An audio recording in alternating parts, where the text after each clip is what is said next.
বন্ধু, আজকে আমরা এই ভিডিওটা করছি তার কারণ আমরা মূলত এই ভিডিওটা জনস্বাস্থ্য সুরক্ষা অধিকার মঞ্চ উলুবেড়িয়া হাওড়ার পক্ষ থেকে এই ভিডিওটা করছি।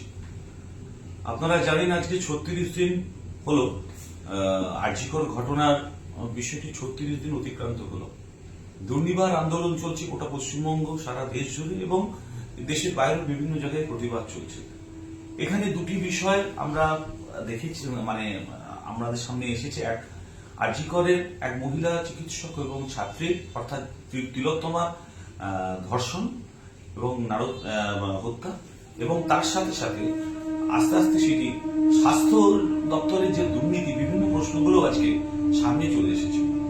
এই বিষয়ে আজকে জুনিয়র ডাক্তাররা আন্দোলন করছেন। তারা আজকে 6 দিন তারা ধর্নায় বসেছেন এবং আজকের দিনে মহা মিছিল হচ্ছে। তারা 5টা দাবি নিয়ে শাসকের কাছে তারা রেখেছে, এই সরকার পক্ষের কাছে রেখেছে। এবং আমরা দেখেছি 3 দিন প্রায় 3টে দফায় বৈঠক, সরকারের সাথে বৈঠক তাদের ভেস্তে গেছে, মূলত লাইভ স্ট্রিমিং করার এই বিষয় নিয়ে। আজকে আমরা এখানে এসেছি তার আর একটা প্রধান কারণ হচ্ছে এই ঘটনা 9ই আগস্ট ঘটেছে। সকালবেলা আমরা জানতে পেরেছি সংবাদ মাধ্যমের দ্বারা এই মহিলা চিকিৎসক এবং ছাত্রীর হত্যা। ঠিক তার 8 দিন আগে উলুবেড়িয়া শরৎচন্দ্র মেডিকেল কলেজ ও হাসপাতালের বিষয় নিয়ে আমরা জনস্বাস্থ্য সুরক্ষা অধিকার মঞ্চের পক্ষ থেকে একটি জনস্বাস্থ্য মামলা করেছিলাম কলকাতা হাইকোর্টে। সেই মামলার শুনানি হয়েছিল গত 1 আগস্ট, এই ঘটনার ঠিক 8 দিন আগে। এবং সেই শুনানিতে মহামান্য আদালত, প্রধান বিচারপতি ডিভিশন বেঞ্চে এই শুনানি হয়েছিল এবং মহামান্য বিচারপতিগণ তারা অর্ডার করেছিলেন যে 8 সপ্তাহের মধ্যে উলুবেড়িয়া মেডিকেল কলেজের সমস্ত বিষয়কে হাইলাইটেড করে রিপোর্ট জমা দিতে হবে 8 সপ্তাহের মধ্যে। আগামী 3রা অক্টোবর 2024 3রা অক্টোবর পরবর্তী শুনানি আছে এবং ওই শুনানির দিনই তাদেরকে রিপোর্ট জমা দিতে হবে এবং সেই রিপোর্টের একটি কপি আমাদেরকেও, অর্থাৎ আমরা যারা মামলা করেছিলাম আমাদের আইনজীবীকেও এই মামলা তাদের রিপোর্টটা দিতে হবে। অর্থাৎ আমাদের যিনি আছেন স্টিভেন সৌরদীপ বিশ্বাস, আমাদের আইনজীবীকেও তাকে দিতে হবে। প্রশ্নটা হচ্ছে যে আরজিকর ঘটনার যে দুটি বিষয় আমরা দেখতে পাচ্ছি, দুটি বিষয় নিয়ে আন্দোলন হচ্ছে। সেটি হচ্ছে ধর্ষণ এবং হত্যার একটি বিষয়, অবশ্যই তার সাথে জড়িত ব্যক্তিদের তথ্য প্রমাণ লোপাট ইত্যাদি বিষয়। আর একটা বিষয় হচ্ছে ইনফ্রাস্ট্রাকচারের বিষয়।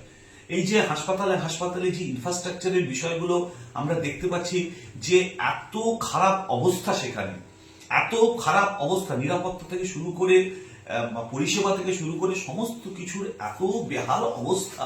সেই অবস্থার একটা পরিণতি তো আমরা দেখলাম যে আজকে এই আরজিকর ঘটনা যে ঘটেছে, সেখানে ওই যে যিনি ধরা পড়েছেন সঞ্জয় রায়, তিনি অবাধ যাতায়াত করতেন, রাতের বেলায় ঢুকে যাচ্ছেন এবং নিরাপত্তার কোনো বিষয় নেই এত বড় একটা মেডিকেল কলেজে। এই একই বিষয়কেও আমরা, ওই নিরাপত্তার বিষয়টাও আমরা আমাদের এই জনস্বার্থ মামলায় আমরা হাজির করেছি উলুবেড়িয়া শরৎচন্দ্র মেডিকেল গভর্নমেন্ট কলেজের বিষয়। এবং আমরা এটাও দেখেছি।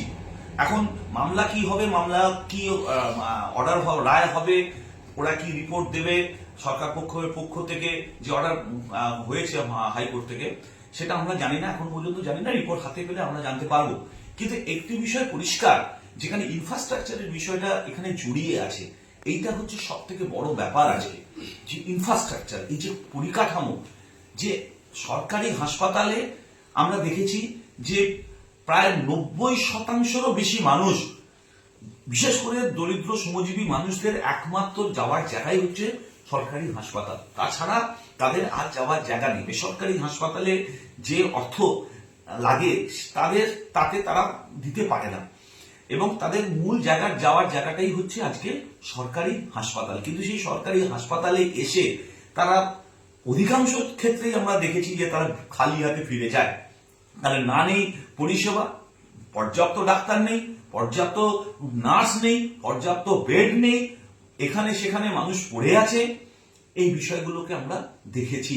আমরা Uluberia Saratchandra Chattopadhyay government medical college ও হাসপাতালে যখন আমরা এই বিষয় নিয়ে বিভিন্ন সময় 2020 সাল থেকে আমরা এই বিষয় নিয়ে আন্দোলন করে যাচ্ছি, আমাদের মুভমেন্ট করে যাচ্ছি, একাধিকবার আমরা কনভেনশন করেছি, সেখানে বিভিন্ন গণ্যমান্য ব্যক্তিরা এসেছেন, বিকাশ ভট্টাচার্য এসেছেন অম্বিকেশ মহাপাত্র এসেছেন, ডক্টর সত্যপ্রিয় দে সরকারের মতো বিভিন্ন লোক আছে। এবং আমরা যখন উলুবেড়িয়া মহকুমা হাসপাতাল ছিল সেই সময় একটা ডক্টর সুদীপ কারার থাকাকালীন থেকেই এই বিষয়ে আমরা আন্দোলন করেছি। এবং এটা ঘটনা আমাদের মতো অন্যান্য সংগঠনরাও তারাও এই বিষয় নিয়ে যথেষ্ট তাদের মতো করে করেছে। এইখানে দাঁড়িয়ে আমরা প্রথম থেকেই দেখেছি যে হাসপাতালে অবাধে দালালরা ঘুরে বেড়াচ্ছে, কেউ তাদেরকে আটকানো নেই। ব্লাড ব্যাংকে মূলত ব্লাড ব্যাংকে তারা যেভাবে রক্তের কালোবাজারি চলে, অবাধে তারা ঘুরে বেড়াচ্ছে, ভেতরে ঢুকে যাচ্ছে হাসপাতালের ভেতরে। এবং একটা সময় আমরা এটাও দেখেছিলাম যে হাসপাতালে যেখানে রক্ত থাকতো করোনার সময়, সেখানে একজন দালাল, এমন প্রতিষ্ঠিত দালাল, তার ড্রয়ার ছিল, সে একটা ড্রয়ারে বিভিন্ন লোকেদের রক্ত ওখানে ডোনার নিয়ে এসে তার ওখানে ড্রয়ার করা ছিল। আমরা এটাও দেখেছি হাসপাতালের ভেতরে ঢুকে ব্লাড ব্যাংকের দরজার সামনে পা তুলে দাঁড়িয়ে আছে। আমরা এই বিষয় নিয়ে একাধিকবার তখন সুদীপ কারারকে বলেছি, আমরা ওখানকার MIC কে ডেপুটেশন দিয়েছি এবং সেই ডেপুটেশন থানাতে দিয়েছি, সেসব কপি আমাদের কাছে আছে। এইসব বিষয়গুলো আমরা হাইকোর্টে জানিয়েছি।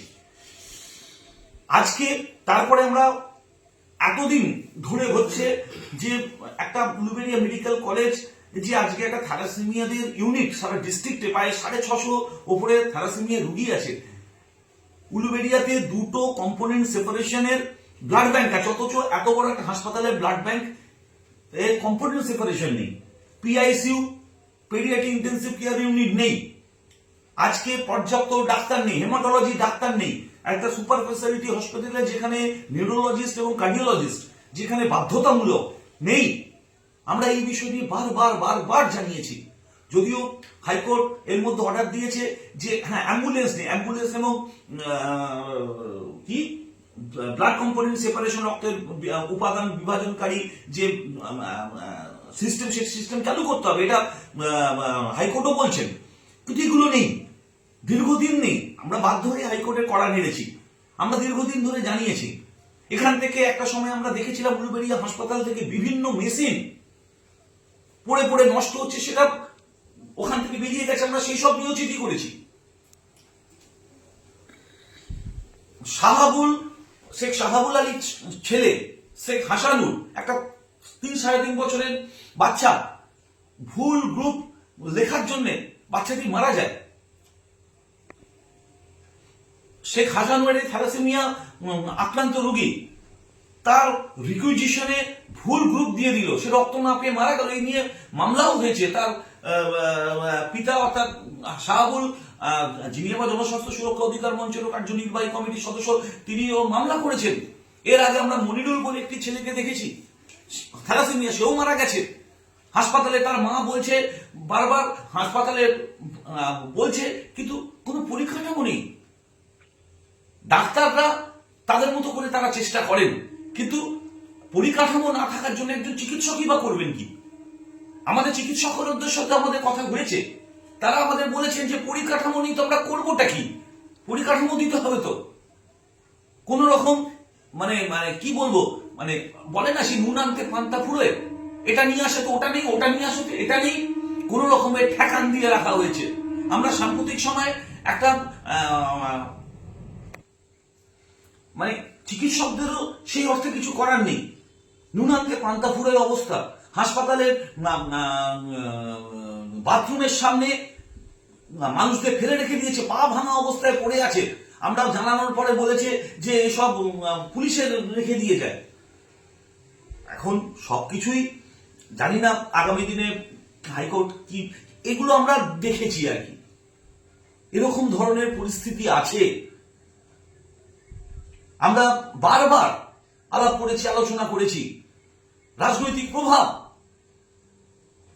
আমরা 2021 না 22 সালে দ্বিতীয় করোনার সময় আমরা বিরোধী দলনেতা রাত্রি 8টার সময় ঢুকে গিয়েছিলেন একটা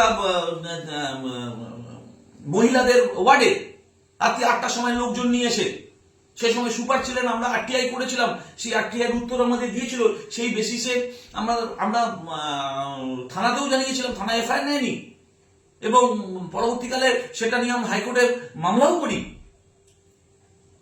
এই একটা মানে অপরিকাঠামোর জায়গায় হাসপাতাল পড়ে আছে। সবকিছু তো আদালতে অবশ্যই আমরা যাব, আদালত অর্ডার দিলে আশা করি সেটা পরিবর্তন হবে, কিন্তু সাধারণ মানুষকে কি সবসময় আদালতে ছুটতে হবে? এটা তো একটা দায়িত্বশীল সরকারের, দায়িত্বশীল প্রশাসনের, স্বাস্থ্য দপ্তরের এটা দায়িত্ব তার সিটিজেনকে, তার নাগরিককে পূর্ণ পরিষেবা দেওয়ার। আমরা গ্রামীণ 5টা গ্রামীণ হাসপাতাল, দুটো রাজ্য হাসপাতালও আমরা ডেপুটেশন দিয়েছি, আমরা সেখানে দেখেছি কি অবস্থা। অর্ধেক হাসপাতালে সিজার নেই, সিজারিয়ান কোনো সিস্টেম নেই। এই সমস্ত ডেপুটেশনের কপি আমাদের কাছে আছে। ফলত আজকের দিনে দাঁড়িয়ে ইনফ্রাস্ট্রাকচারের বিষয়টা সব থেকে বড় প্রশ্ন।